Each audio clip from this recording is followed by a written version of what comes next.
Bismillahirrahmanirrahim.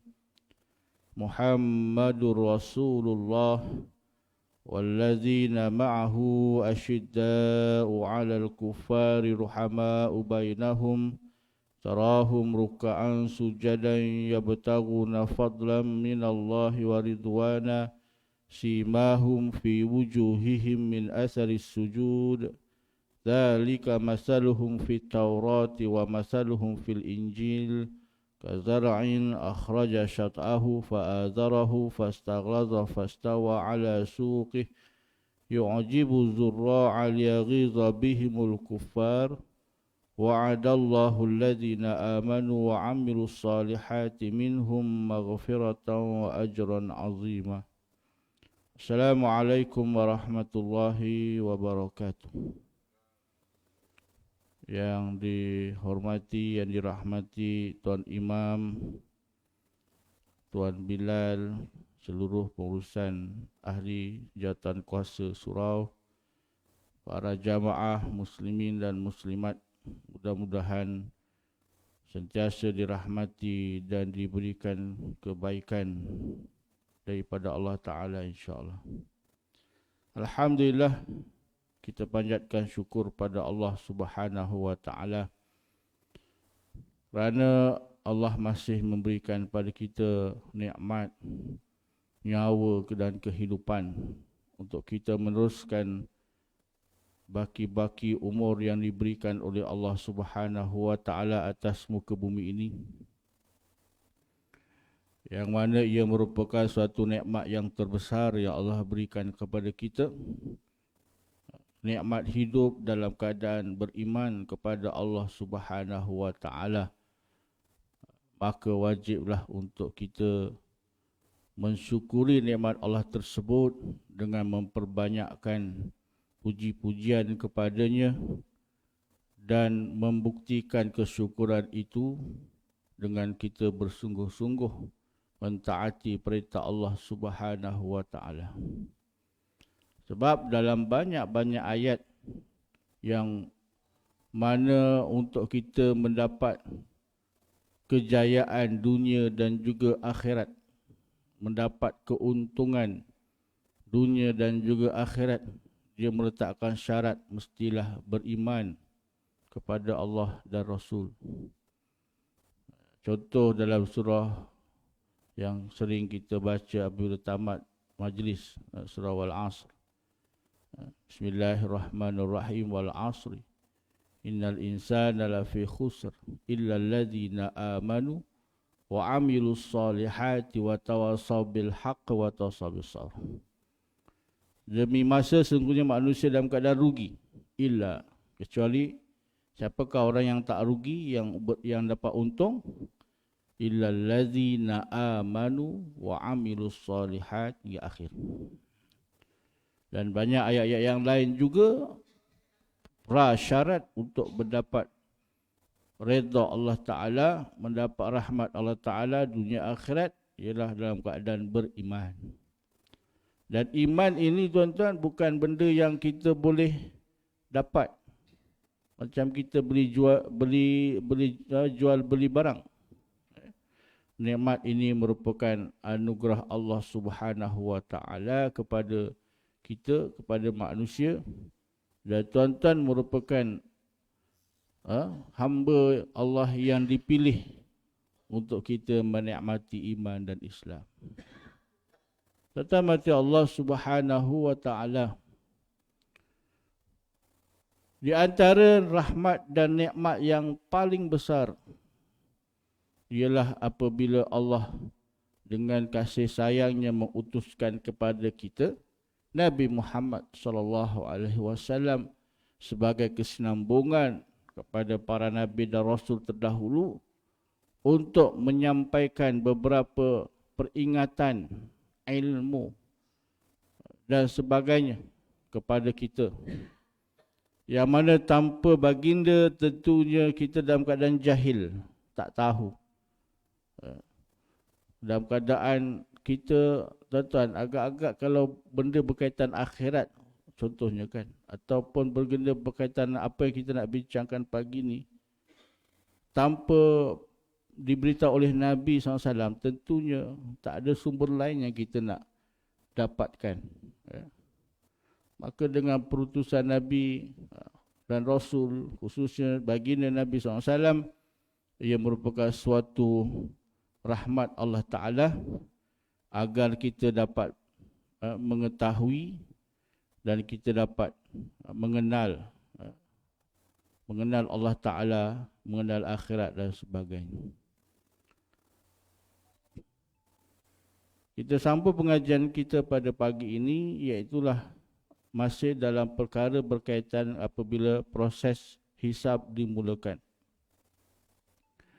Apa yang akan ditanya nanti di mahkamah Allah Ta'ala, tuan-tuan? Apakah soalan-soalan yang akan ditanya, dan kita perlu membuat persiapan jawapannya daripada sekarang. Namun jawapan yang kita perlu bersiap sediakan bukanlah hafalan kepada jawapan tersebut. Kalau nak menghafal, semua orang boleh hafal. Tapi jawapan itu berdasar kepada apa yang telah kita usahakan masa hidup kita. Jauh dalam lubuk hati setiap manusia sedar bahawa mereka tercipta untuk satu tugasan tertentu. Islam lalu menjelaskan tujuan penciptaan itu, yakni untuk menzahirkan penghambaan sepenuhnya kepada Allah Subhanahu wa Ta'ala yang telah menciptakan dirinya dan semua makhluk, lalu menggariskan peraturan-peraturan yang mesti dipatuhi bagi menjamin kebahagiaan semua makhluk di muka bumi ini. Kata mata Allah Subhanahu wa Ta'ala, dalam lubuk hati setiap manusia, mereka ada persoalan-persoalan yang memerlukan kepada jawapan. Dan jawapan itu mestilah jawapan yang tepat, yang sebenarnya, yang akan menentukan hala tuju sebenar hidup dia di atas muka bumi ini. Soalan yang pertama ialah daripada mana dia datang. Kita ni, sekarang kita hidup ni, sebelum kita kat dunia ni, kita datang daripada mana? Datang daripada mana sebelum kita hidup kat dunia ni? Tanpa panduan wahyu, manusia akan memberikan pelbagai jawapan. Orang kafir ni, tuan-tuan, dia tak ada jawapan pada soalan ni. Yang dia tahu, dia ni berasal daripada perut mak dia. Mak dia daripada mana? Mak dia daripada perut mak dia. Mak dia daripada mana? Daripada perut mak dia. Dia macam soalan, siapa dulu? Ayam dulu ke telur ayam dulu? Boleh jawab? Siapa dulu? Ayam dulu? Ayam daripada mana? Telur ayam. So telur ayam dulu ke? Telur ayam daripada mana? Ayam. Ayam daripada mana? Telur ayam. Tak selesai, tuan-tuan. Jadi orang yang bukan Islam ni, dia akan fikir macam ayam dulu ke telur ayam dulu, tanpa panduan wahyu. Lalu mereka mencipta pelbagai teori-teori berdasar kepada akal mereka. Antaranya mereka kata manusia ni berasal daripada kera, daripada monyet. Teori evolusi. Tuan setuju? Setuju? Tak setuju lah kan? Dalam keadaan tak setuju tu, kita macam setuju pula. Kalau tuan-tuan pergi muzium negeri ke muzium negara, tengok pameran bahagian manusia prasejarah. Digambarkan di situ manusia prasejarah macam mana rupa dia. Kan? Dia macam monyet lah. Ringkas cerita lah. Dengan jalannya bongkok. Kan? Lepas tu pakaiannya tak sempurna, hanya tutup depan dengan belakang aja. Rambutnya pun panjang, hodoh mukanya. duduk dalam gua makan daging mentah, sebagainya. Itu manusia prasejarah. Kita tak setuju dikatakan teori evolusi ni kita pada monyet, tapi kita mengambil ilmu itu dan dijadikan sebagai mata pelajaran. Tuan-tuan tengok anak tuan-tuan atau cucu tuan-tuan, tengok dalam buku-buku subjek pelajaran mereka. Kalau saya dulu tingkatan 4, buku sejarah dunia, ada buku sejarah dunia, belajar daripada tamadun awal sampailah tamadun Islam, ada tamadun Eropah, tamadun Rom, tamadun Parsi. Jadi tuan-tuan baca Allah Ta'ala, kita kena tolak pandangan itu. Sebab Allah bagi tahu daripada mana kita datang. Kullukum min Adam wa Adamu min turab. Selesai satu jawapan.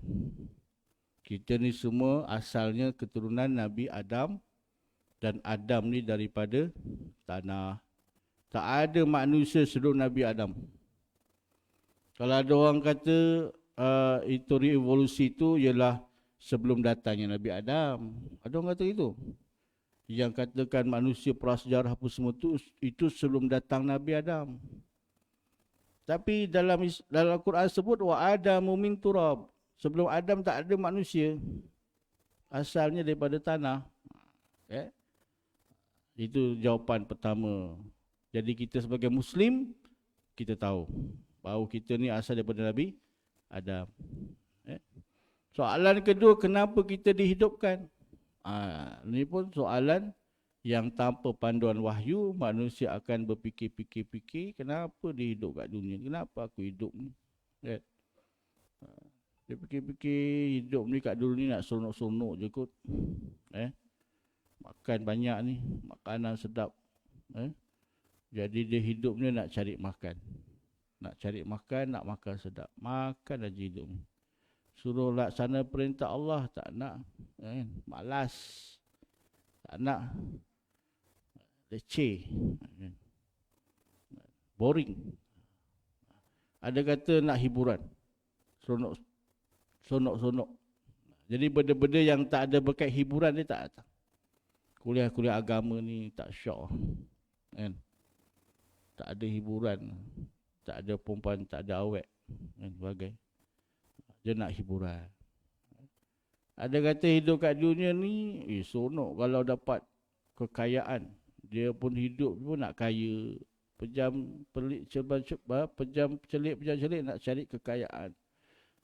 Tak cukup RM1 nak RM100, tak cukup 100 nak 1,000, tak cukup 1,000 nak 1 juta. Tak cukup 1 nak 1 bilion, dah 1 bilion tak cukup nak 1 trilion. Ada yang nak kuasa. Dia nak jadi penguasa. Maka dia kejar pangkat kekuasaan. Seperti Fir'aun, Namrud dan sebagainya. Yang apabila mati, maka segala apa yang diusahakannya itu akan hilang. Kosong, tak ada apa. Jadi kita hidup kat dunia ni, Islam bagi tahu wa ma khalaqtul jinna wal insa illa liya'budun. Tidak aku ciptakan jin dan manusia melainkan supaya kita taat kepada perintah Allah Subhanahu wa taala. Kita beribadah, mengabdi diri, maknanya kita mentaati segala apa yang diperintahkan oleh Allah Subhanahu wa taala. Maka bagi orang beriman, maka fahamlah apa tujuan je hidup. Sesibuk mana pun mencari harta dunia, dalam masa yang sama kena taat perintah Allah Ta'ala. Sesibuk mana pun nak mengejar pangkat dan kuasa, mestilah mengikut syariat Allah Subhanahu wa taala. Nak mencari makanan rezeki, mengikut syariat Allah Subhanahu wa taala. Ada batas-batas yang telah ditetapkan oleh Allah Subhanahu wa taala, yang mana apabila kita mengikut peraturan-peraturan tersebut, maka kita hidup dalam keadaan aman, damai, tenang.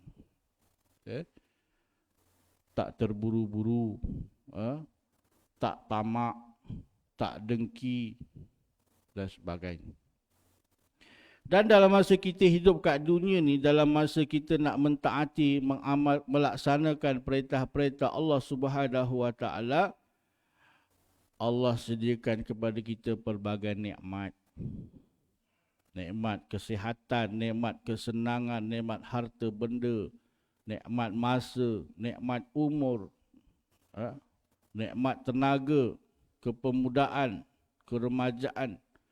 Yang semua nikmat-nikmat itu bukannya tujuannya untuk kita guna seronok-seronok. Bukannya kita nak leka dengan nikmat itu. Tujuan nikmat itu ialah untuk memudahkan kita melaksanakan tuntutan kita hidup atas dunia. Kan? Ini yang orang beriman dia sedar. Dia tahu nikmat ini tujuannya untuk melaksanakan ketaatan. Bagi orang-orang yang tak beriman ataupun orang yang lalai, dia rasakan nikmat ini untuk diri dia, kesenangan dia, keseronokan dia. Kan? Sampai dia sombong dengan Allah Ta'ala. Bangun pagi, kan? Sepatutnya dia bangun pagi awal pukul 5 pagi. Dia boleh bersiap sedia untuk solat subuh. Tapi bila azan subuh berkumandang, dia tak pergi sembahyang. Sebaliknya dia pergi bersiap-siap untuk jogging. Pagi-pagi buta jogging nak mendapatkan kesihatan. Sampailah pagi waktu sarapan, dia sarapan. Dia tak sembahyang subuh.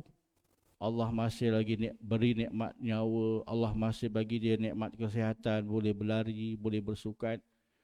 Allah masih lagi beri dia nikmat makan dan minum sarapan yang enak dalam keadaan dia sombong dengan Allah Ta'ala.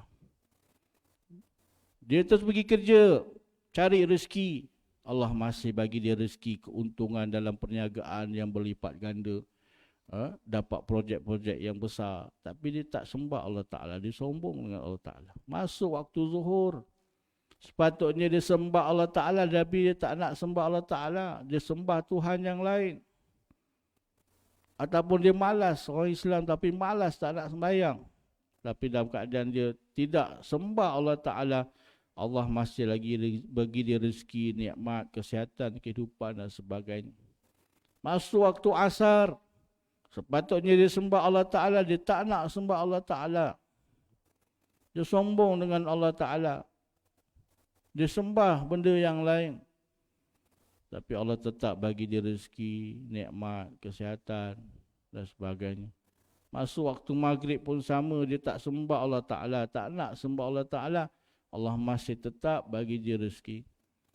Waktu isyak pun dia tak nak sembah Allah Ta'ala, tapi Allah tetap bagi dia nikmat.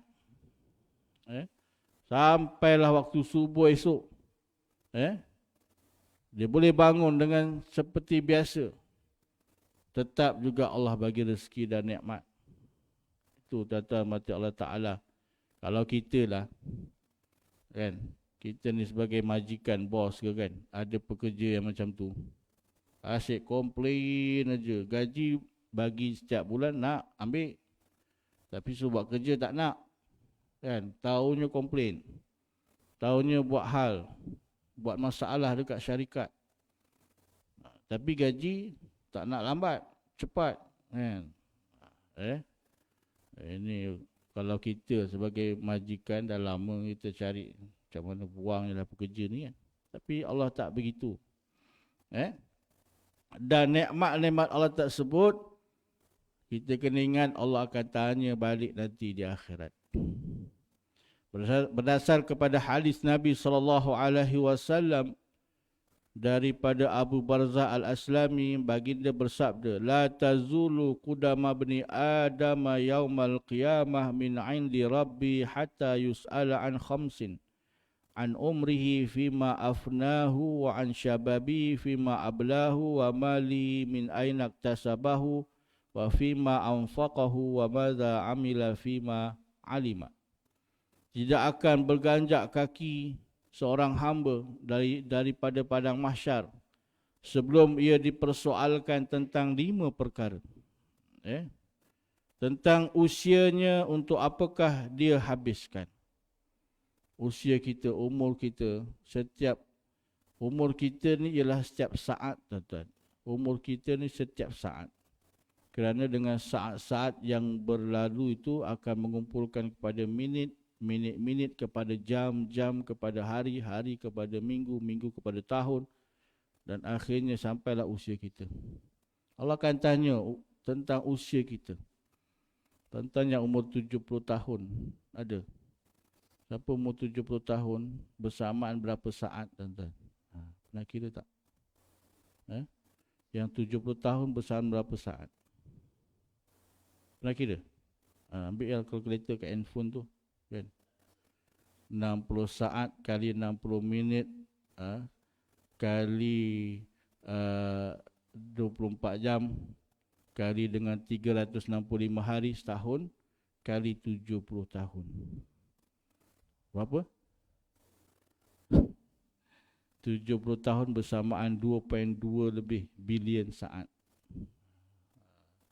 Maknanya tuan-tuan, contohlah kalau orang tu meninggal dunia usianya tepat 70 tahun, maknanya an umrihi fima afnahu, Allah akan tanya selama 2.2 bilion saat kamu hidup, di mana kamu habiskan. Boleh jawab, tuan-tuan? Boleh jawab. Itu kalau 70. Yang umur panjang lagi 80, 90, makin banyak soalan. Jadi kita kena berusaha lah, sedaya mampu yang boleh. Umur yang Allah berikan kita isikan dengan amal-amal soleh. Kan? Niat kita, niat malam ni, tadi datang subuh kan, pagi ni nak sedekah lah kan, contoh kan, terdetik hati nak sedekah, tu pahala tu, kan, pahala. Benda-benda baik yang kita niat tu, tapi janganlah pahala niat je, buat tak buat, kan, asyik niat je kan.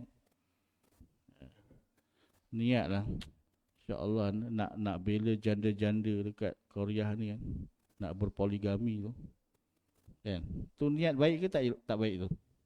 Baik, pahala tu. Tak buat pun tak apalah kan, dapat niat pahala.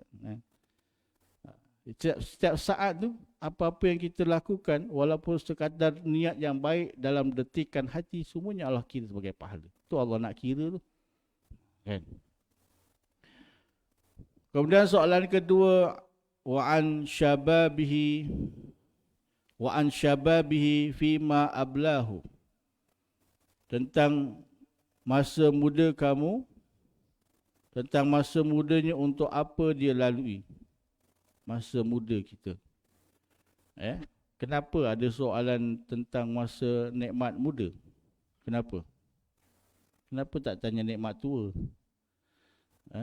Nikmat tua tu umur. Ni muda ni khusus soalan untuk masa muda kita, di mana kita habiskan, di mana kita lalui. Sebab dalam hidup kita ni, masa muda ialah masa yang tempoh yang lebih panjang. Lebih panjang. Waktu muda tu waktu umur yang panjang. Antara 13 tahun bagi lelaki ataupun 9 tahun bagi wanita. Sampailah kepada, bila usia muda ni? Sampai bila? Sekarang 70. Semua mengaku muda. Kalau ikut ilmu psikologi, dia ada remaja awal, remaja pertengahan, remaja hujung, kan? Pemuda awal, pemuda pertengahan, pemuda akhir. Dewasa tu kira pemuda akhir lah. Lepas tu tua. Pemuda akhir ni bila? 40 kan? Itu kira alai kan. Selagi orang kata pencen tu kira usia emas lah tu. Orang tua lah, usia 55, 60 kan. 50 muda lagi. Contohlah. Ambil lah dari 13 sampai 50 kan. Berapa lama tu? Jadi waktu muda ni waktu yang panjang. Dan waktu muda ni banyak nikmat Allah bagi. Semuanya kenikmatan yang kita dapat, semuanya dalam waktu usia muda. Tenaga kerja, kesihatan, nikmat rezeki, harta, kekayaan, apa lagi, kecerdasan dan sebagainya, semuanya usia muda. Dan tuan-tuan, masa muda inilah menentukan keadaan kita masa usia otai. Nak kata tua ni macam tak best sangat. Otai. Kan? Okay? Kalau masa mudanya kita berjinak-jinak suka dengan amal-amal soleh, insya-Allah bila masa usia tua kita akan teruskan saja apa yang kita lakukan pada usia muda. Sebab tu istilah orang kata, waktu muda ni kita bagi sonok-sonok dulu, besok dah tua tu, besok kita beramal soleh lah kan. Dia tak semudah seperti yang diucapkan.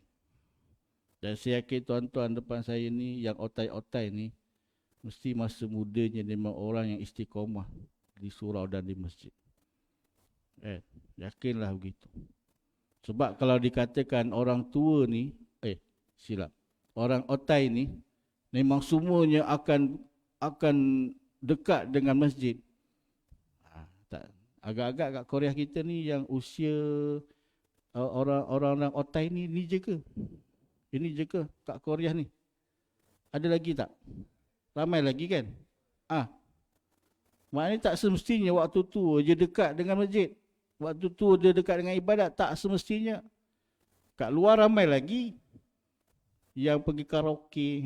Bukan sinilah, tempat lain kan. Yang duk sonok dengan cucu-cucunya kat rumah, tak nak datang masjid surau. Yang masih lagi gila nak cari kekayaan masa tua. Ada yang gila pangkat lagi, waktu tua pun masih nak jawatan tinggi lagi kan. Nak jadi PM lagi. Ada. Sebab apa? Sebab bergantung kepada apa yang dia buat masa muda. Jadi tuan-tuan yang masih muda, sekarang ni yang masih muda dengan umur yang ada ni, maka sungguh-sungguhlah kita beramal ibadat. Tawaran kelebihan Allah bagi banyak nikmat amal-amal soleh ni. Tak larat yang itu buat yang ni. Kalau yang tu berat sangat, buat yang kita mampu, yang ringan sebagainya. Semuanya ada pahala. Paling kurang benda yang paling ringan kita buat sedekah. Sedekah. Sambil baring pun boleh sedekah. Sambil nak tidur matanya lek-lekan tu pun boleh sedekah. Tak perlu nak bergegas-gegas pergi ke masjid surau untuk pergi cari tabung nak sedekah. Handphone tu bawa, masing-masing semua ada handphone kan. Handphonenya semua smart-smart kan. Ke masih yang trend-trend lagi handphonenya. Sekarang ni handphone smartphone ni kan, nak tidur ngantuk, nak sedekah lah kat surau Haji Maksum ni kan. Mana tahu ni lah hari akhir aku kat dunia ni, semua kawan-kawannya adalah amal. Buka handphone, buka bank online punya akaun masing-masing, transfer je ke sini. Masih baring tu, tengah-tengah baring, bini kat sebelah kan. Daripada tengok WhatsApp, tengok entah gambar apa-apa, sedekah. Itu paling mudah. Nak paling mudah, selawat tuan-tuan, zikir dan selawat. Nabi bersabda, kalimatani khafifatani fil lisan wasaqilatani fil mizan wa habibatani ilar rahman. Dua kalimah yang ringan pada lidah untuk kita sebut. Wasaqilatani fil mizan, dan berat pada timbangan mizan. Kalimah ni ringan tapi berat untuk timbangan mizan. Wa habibatani ilar rahman, dan orang yang suka sebut dua kalimah ni dicintai oleh Allah Subhanahu wa taala. Nak dapat kecintaan Allah Taala ni tuan-tuan bukan mudah. Dia kena usahakan, dan di antara usahanya ialah zikir ini, dua kalimah ini. Sebut banyak kali, selalu sebut. Subhanallah wa bihamdi subhanallahil azim. Tu je. Tak makan masa yang banyak dan mudah untuk disebut.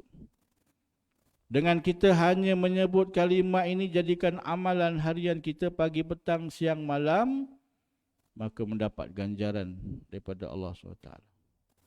Ada satu selawat tuan-tuan, ni sempena Maulidur Rasul kan. Kita amalkan selawat ni tuan-tuan. Nabi sebut, barang siapa yang beramal dengan selawat ini, dia akan dapat dua kelebihan di akhirat.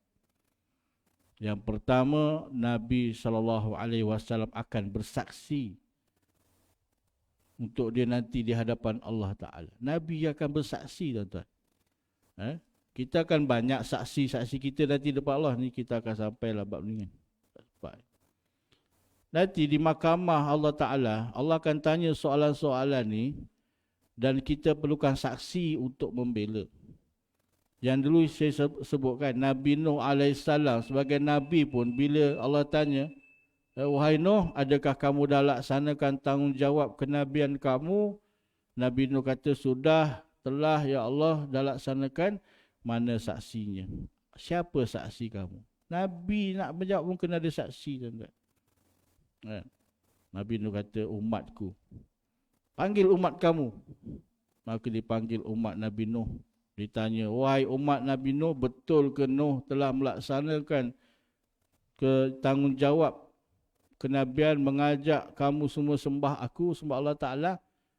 Kata umat Nabi Nuh, tidak ya Allah. Nabi Nuh tidak melaksanakan tanggungjawabnya, sehingga aku tak kenal kau. Scammer, tuan-tuan. Nabi Nuh, umatnya scam. Nabi Nuh sendiri tipu, kan? Sia Nabi Nuh. 900 tahun dia berdakwah, lalah umatnya condemn dia balik. Lalu Allah tanya, wahai Nuh, siapa lagi saksi kamu untuk membela kamu? Maka Nabi Nuh kata, ya Allah, umat Nabi Muhammad SAW. Ainal ummatul ummiyatu wa nabiyuha. Di mana umat yang ummi dan nabinya? Mari ke depan. Maka umat Nabi Muhammad SAW yang hujung jauh tu, terus ke depan. Allah tanya, betul ke Nabi Nuh telah laksanakan tanggungjawab kenabiannya? Maka ramai-ramai umat Nabi Muhammad kata, benar ya Allah, Nabi Nuh telah melaksanakan tanggungjawab dia. Apa buktinya? Iaitulah Al-Quran yang kau turunkan pada kami telah membuktikan Nuh telah melaksanakan kenabian dia, tanggungjawab kenabian. Maka umat Nabi Muhammad bersaksi kepada Nabi Nuh alaihissalam. Nak menceritakan di sini, tuan-tuan, bahawa semua orang kena ada saksi. Dan Nabi beritahu, siapa-siapa yang beramal dengan selawat ini, Nabi Muhammad akan bersaksi, menjadi saksi membela kita yang beramal dengan selawat ini. Yang keduanya, Nabi beritahu, siapa yang beramal dengan selawat ini, dia akan memberikan syafaat kepada dirinya. Dan syafaat di akhirat merupakan satu benda yang kita memang nak sangat. Kan? Nak sangat. Kat dunia pun kita nak syafaat kan? Permohonan masuk UPU anak tak dapat kan? Nak syafaat tak? Ada tak ustaz? Ada tak kawan-kawan ustaz dekat Kementerian Pendidikan KPT? Ada? Kenapa? Ustaz bagi nombor, saya nak telefon dia lah. Mana tahu dia boleh dapatkan tolong anak saya masuk. Ustaz kerja kat Zakat Selangor kan? Ustaz, saya ada hantarkan borang ni. Anak saya nak sambung luar negara, nak dapat bantuan zakat. Kan? Minta nombor IC semua, saya tengok-tengokkan je lah kan. Syafaat lah tu, kan? Tak, bukan rasuah. Kan? Syafaat, pertolongan. Ke akhirat, tuan-tuan, kita perlukan syafaat, iaitulah syafaat hanya diberikan kepada Nabi kita Muhammad SAW. Dan barang siapa beramal dengan selawat ini, Nabi akan berikan syafaat kepadanya. Apa dia selawat tu, tuan-tuan? Siapa tahu? Selawat ni tuan-tuan selalu baca pun. Allahumma salli ala Sayyidina Muhammad wa ala ali Sayyidina Muhammad kama sallaita ala Sayyidina Ibrahim wa ala ali Sayyidina Ibrahim wa barik ala Sayyidina Muhammad wa ala ali Sayyidina Muhammad kama barakta ala Sayyidina Ibrahim wa ala ali Sayyidina Ibrahim fil alamin innaka Hamidum Majid. Selawat Ibrahim ya. Selalu kita baca dalam tahiyat akhir. Amalkanlah selawat ini setiap masa. Di luar waktu solat ataupun waktu solat memang kita bacalah.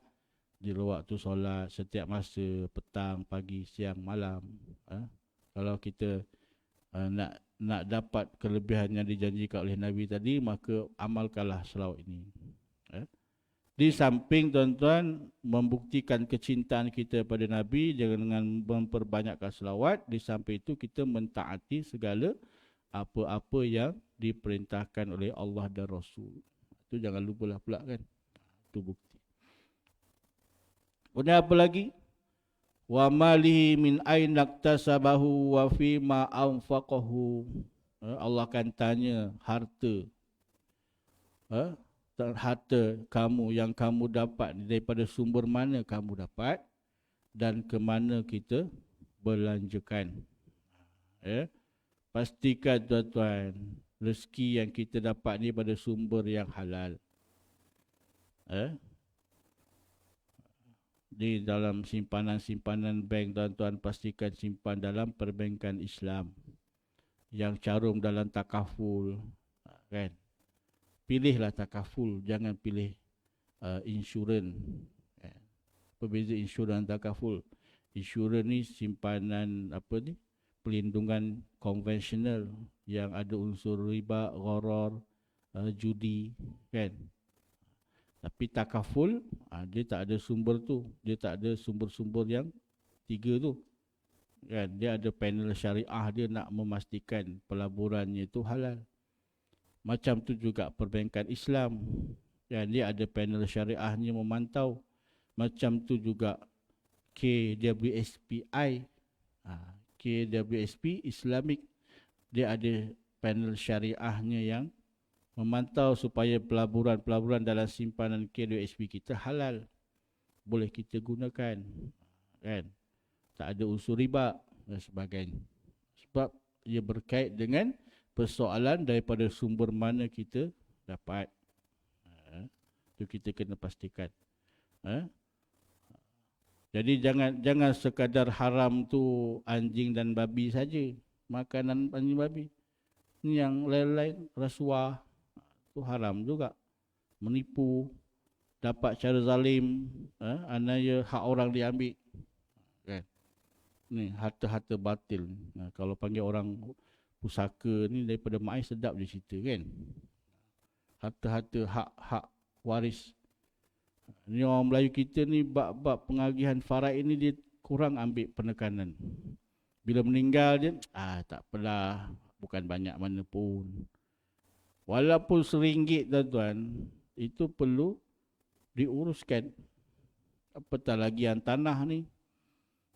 Kena tukar nama, ada hak-haknya. Ada kawan saya ni, dia dah bertahun-tahun, berpuluh tahun lah hidup ke atas tanah tu. Bila masa ayah dia meninggal, dia nak uruskan, baru dia tahu rupanya tanah tu bukan atas nama bapa dia. Tanah tu nama bukan tok dia, moyang dia. Kan? Dah berapa nama dalam tanah tu yang sepatutnya hak, tapi tak dapat. Maknanya selama ni dia duduk di atas tanah yang ada hak orang lain.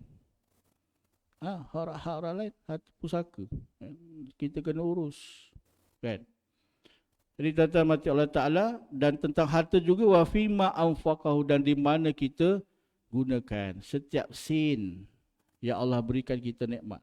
Makin dia kaya, makin banyak audit soalan yang dia kena hadap daripada Allah Ta'ala. Lepas tu ada satu hadis, kena cek baliklah dia punya status hadisnya tu sahih ataupun dhaif, wallahu alam. Tapi nak kongsikan bersama, satu hari ketika suatu masa Madinah berada dalam keadaan yang tiba-tiba gempar. Orang Madinah semua turun, pergi ke satu tempat. Jadi hiruk pikuk, havoc lah orang zaman kata, kan, havoc. Lalu orang Sayyidina Aisyah tanya kepada orang ramai, apa yang jadi riuh rendah Madinah ni? Katanya barang dagangan Abdul Rahman bin Auf baru pulang daripada perniagaan, dan dia membawa barang dagangan yang banyak, digunakan dengan unta, keledai dan sebagainya. Jadi orang pun kagum tengok barang keuntungan Abdul Rahman bin Auf. Maka Sayyidina Aisyah kata, aku pernah mendengar Nabi SAW bersabda, Abdul Rahman akan masuk syurga dalam keadaan merangkak. Maka perkara itu disampaikanlah kepada Sayyidina Abdul Rahman bin Auf. Maka Sayyidina Abdul Rahman bin Auf pun bertanyalah, berjumpalah dengan Sayyidina Aisyah, betul ke apa yang dinyatakan hadis Nabi bahawa aku pergi syurga dalam keadaan merangkak? Kata betul. Maka dengan ini aku isytiharkan segala keuntungan perniagaan itu aku infakkan pada fisabilillah. Allah Alam. Tapi nak sebut di sini pengajarannya, sebab apa merangkak tu? Sebab Abdul Rahman bin Auf ni orang kaya, banyak harta. Jadi banyak auditnya depan Allah Ta'ala. Tapi akhirnya masuk syurga tuan, walaupun mungkin terpaksa merangkak. Dan kita macam mana? Kan? Masuk syurga ke tak masuk syurga? Kan? Jadi tuan-tuan mati Allah Ta'ala, maka harta-harta yang Allah kurniakan pada kita ni bukan satu nikmat yang saja sonok-sonok untuk kita gunakan untuk diri sendiri. Ada perintah-perintah yang Allah tetapkan tak ada harta tersebut. Sebelum kita nak berzakat dan bersedekah, pastikan harta itu kita cukup sempurnakan kepada ahli keluarga kita, nafkah keluarga. Ni jangan kita banyak sedekah, isteri, anak-anak kat rumah kelaparan. Jangan, tak boleh. Pastikan nafkah keluarga selesai. Pastikan juga adik-beradik kita yang kesusahan kita bantu. Kita bantu Palestin, bantu Syria, bagai-bagai. Adik-beradik yang miskin kita tak tolong. Kesian dia kan. Dia nak minta tapi dia segan. Kan? Dia susah, tak ada masalah duit ni tapi segan nak minta adik-beradik, nak minta tolong kan. Adik-beradik kita tengok siapa yang susah kita bantu. Kemudian barulah tengok zakat yang fardu, cukup syarat ke tak cukup syarat. Dah selesai zakat, ada lagi lebihan, kita berhasrat nak berwakaf, nak bersedekah, nak berderma, infak dan sebagainya. Yang semua ni tuan-tuan merupakan jalan-jalan untuk kita nak menjadikan harta-harta kekayaan ini kita sumbangkan kepada jalan Allah Subhanahu wa Ta'ala, yang mana inilah cara untuk kita mendapat keampunan di sisi Allah Ta'ala. Yaghfir lakum dzunubakum wa yudkhilkum jannatin tajri min tahtihal anhar. Macam mana nak dapat keampunan? Kita tak mampu nak jawab mungkin tuan-tuan, nikmat-nikmat umur, nikmat harta yang banyak di mana kita gunakan. Tentunya ada dosa-dosa yang melekat yang kita tak boleh tidak kita akan bawa di hadapan Allah Ta'ala. Maka kita harapkan tak lain tak bukan ialah keampunan di sisi Allah Subhanahu wa Ta'ala. Cara bagaimana nak dapat keampunan? Ialah dengan kita bersungguh-sungguh beramal soleh. Laksanakan perintah-perintah Allah Ta'ala yang wajib, tambahkan yang sunat dan sebagainya. Mudah-mudahan kita mendapat keampunan di sisi Allah Subhanahu wa Ta'ala. Jadi tuan-tuan mati Allah Ta'ala tu di antara yang dikongsikan berkaitan dengan soalan-soalan yang kita kena jawab di hadapan Allah Subhanahu wa Ta'ala. Maka bila kita sudah tahu apa yang Nabi beritahu ini, maka usahakanlah dalam hidup kita ini, kita buat satu perkara yang memudahkan jawapan kepada persoalan Allah Ta'ala nanti. Kita usahakan supaya apa yang kita buat, nikmat-nikmat yang kita dapat, semuanya target kita, matlamat kita ialah untuk kita dimudahkan jawapan kita di hadapan Allah Subhanahu wa Ta'ala. Dengan kita berusaha sungguh-sungguh, nikmat-nikmat tersebut kita gunakan kepada jalan Allah Subhanahu wa Ta'ala, insya-Allah. Jadi tuan-tuan mati Allah Ta'ala, ada lagi persoalan-soalan lain yang akan datang kita kongsikan tentang solat. Ini akan kita kongsikan pada bulan hadapan. Tentang solat ini merupakan soalan yang pertama sekali Allah akan tanya sebelum Allah tanyakan soalan-soalan yang lain. Dan solat ini penentu kepada kedudukan manusia, sama ada diredai oleh Allah Ta'ala ataupun mendapat kecelakaan di akhirat. Itu kita akan kongsikan insya-Allah pada bulan hadapan. Jadi tuan-tuan, sekadar itu sajalah untuk perkongsian kita pada pagi ini berkaitan dengan topik apa yang akan ditanya oleh Allah Ta'ala terhadap diri kita. Mudah-mudahan kita mendapat pengajaran dan juga panduan untuk kita dalam masa tempoh hidup kita yang setakat ini Allah berikan. Kita dapat berusaha sungguh-sungguh melaksanakan dengan terbaik dan sentiasalah minta ampun pada Allah Ta'ala, sebab kita ni manusia biasa, mudah leka dan lalai. Kadang-kadang kita pun tersilap, tersalah guna nikmat Allah Ta'ala ini. Maka mohon dengan keampunan dan taubat yang kita usahakan atas dunia ini, mudah-mudahan Allah terima taubat kita. Sesungguhnya Allah Maha penerima taubat-taubat kita semua, insya-Allah. Jadi sekadar itu sajalah untuk tazkirah kuliah subuh pada pagi ini. Mudah-mudahan ada manfaatnya untuk kita sama-sama ambil dan amalkan, serta sampaikanlah kepada rakan-rakan teman-teman kita yang tidak dapat hadir pada pagi ini, insya-Allah. Barakallahu li wa lakum fil Qur'anil azim wa nafa'ani wa iyyakum bima fihi minal ayati wa zikril hakim wa taqabbala minni wa minkum tilawatahu innahu huwas samiul alim. Aqulu qawli hadza wa astaghfirullahal azim li wa lakum. Wassalamu alaikum warahmatullahi taala wabarakatuh.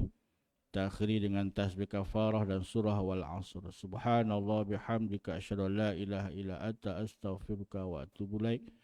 Bismillahirrahmanirrahim. Wal asr innal insana lafi khusr illa alladziina amanu wa amilus solihati wa tawassaw bil haqq wa tawassaw bis sabr.